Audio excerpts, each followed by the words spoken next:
Guys एक data सामने आया है ऑफिस ऑफ डेवलपमेंट कमिश्नर का, जो कि union ministry of micro small and medium enterprises में हमें देखने को मिलता है।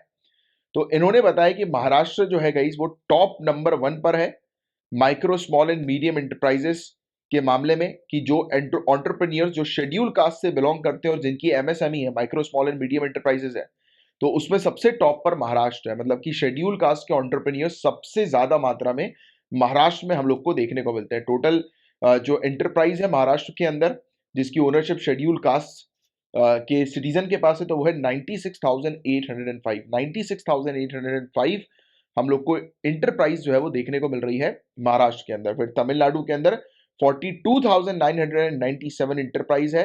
राजस्थान के अंदर 38,517 यूनिट्स हम लोग को देखने को मिलती है। फोर्थ, फिफ्थ और सिक्स स्लॉट जो है वो उत्तर प्रदेश, कर्नाटक और पंजाब को जो है वो प्राप्त हुआ है micro small and medium enterprises के मामले में।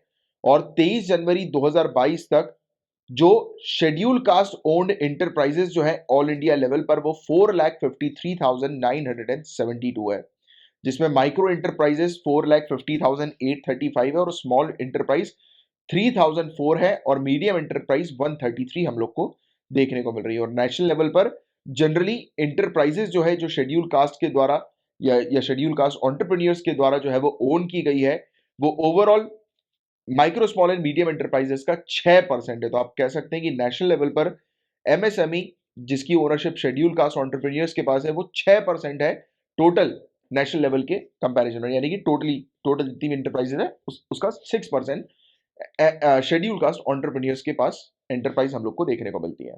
और गाइस आपको बता दें कि इंडिया के अंदर किसी भी अगर एमएसएमई को सेंट्रल गवर्नमेंट और स्टेट गवर्नमेंट का अगर बेनिफिट चाहिए या कंसेशन चाहिए, तो उसे पहले से जो है वो अपने आप को उद्यम सिस्टम ऑफ रजिस्ट्रेशन, उद्यम पंजीकरण प्रक्रिया में अपने आप को रजिस्टर कराना होता है। और उद्यम पंजीकरण प्रक्रिया जो है वो 2020 को लागू हुई थी। और आपको बता दें गाइस कि इसके लिए पंजीकरण सेल्फ डिक्लेरेशन के माध्यम से स्व घोषणा के आधार पर ऑनलाइन दाखिल किया जाता है। और इस प्रणाली के लागू होने के बाद से प्रमाण के रूप में दस्तावेज, कागजात या प्रमाण पत्र अपलोड करना आवश्यक नहीं होता है। तो जैसे ही पहली बात तो ये रजिस्ट्रेशन इसका ऑनलाइन होता है और जो डॉक्यूमेंट्स की अपलोडिंग, पेपर और सर्टिफिकेट की अपलोडिंग एज अ प्रूफ के तौर पर जो है वो अब जरूरी नहीं है, राइट। बेसिक क्राइटेरिया जो है वो क्या है micro small and medium enterprises के क्लासिफिकेशन का, तो वो डिपेंड करता है उस प्लांट के इन्वेस्टमेंट के ऊपर, मशीनरीज के ऊपर, टर्नओवर्स के ऊपर, इक्विपमेंट्स के ऊपर। जो एक्सपोर्ट जो किए जाते हैं गुड्स और सर्विसेज को, या फिर दोनों को, गुड्स सर्विसेज दोनों को, इसको एक्सक्लूड किया जाता है टर्नओवर को कैलकुलेट करने के लिए। तो याद रखिएगा, एक्सपोर्ट जो भी अगर इंटरप्राइज अगर एक्सपोर्ट कर रही है गुड्स या सर्विसेज को, तो उससे होने वाली जो इनकम है, राइट, तो उसे टर्नओवर की कैटेगरी में नहीं रखा जाएगा। और इन्वेस्टमेंट कैलकुलेशन जो होता है वो IT return, income tax return पिछले साल का जो होता है उससे लिंक्ड होता है।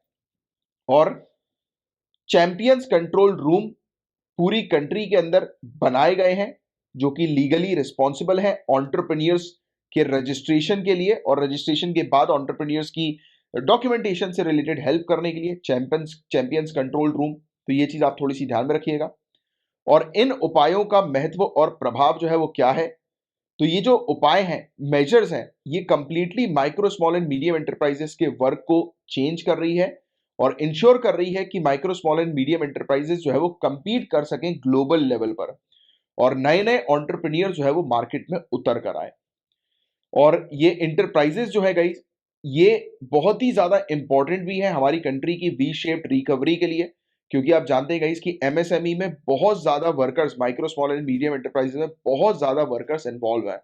और अगर ये सेक्टर अगर ठप पड़ता है तो हमारी इकोनॉमी भी ठप जो है वो पड़ सकती है। तो इसलिए एमएसएमई की ग्रोथ के लिए आपने जैसे कि कोरोना वायरस के बाद जो है वो देखा होगा आत्मनिर्भर भारत अभियान आए, राइट, काफी सारे हम लोग को एक्सक्लूसिव इकोनॉमिक पैकेजेस जो है वो देखने को मिले, राइट, तो आपको पता होगा इस चीज के बारे में। तो उसमें एमएसएमई के ऊपर बहुत ज्यादा जोर दिया था क्योंकि एमएसएमई बहुत लोगों को जॉब्स प्रोवाइड कराता है और इसका ठप होना मतलब सीधे सीधे इकोनॉमी का ठप होना। तो एमएसएमई का महत्व क्या है गाइस, तो जैसा मैंने आपको बताया बहुत भारी लोग इसमें इन्वॉल्व है, बहुत ज्यादा मात्रा में लोग। 63.4 मिलियन यूनिट्स, मतलब कंपनी जो है वो पूरी हमारी कंट्री के अंदर इन्वॉल्व है, कम से कम 63.4 मिलियन कंपनीज।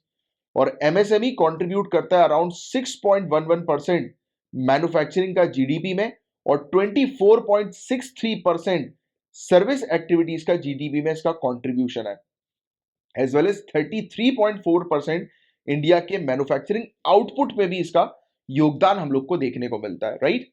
तो ये चीज है।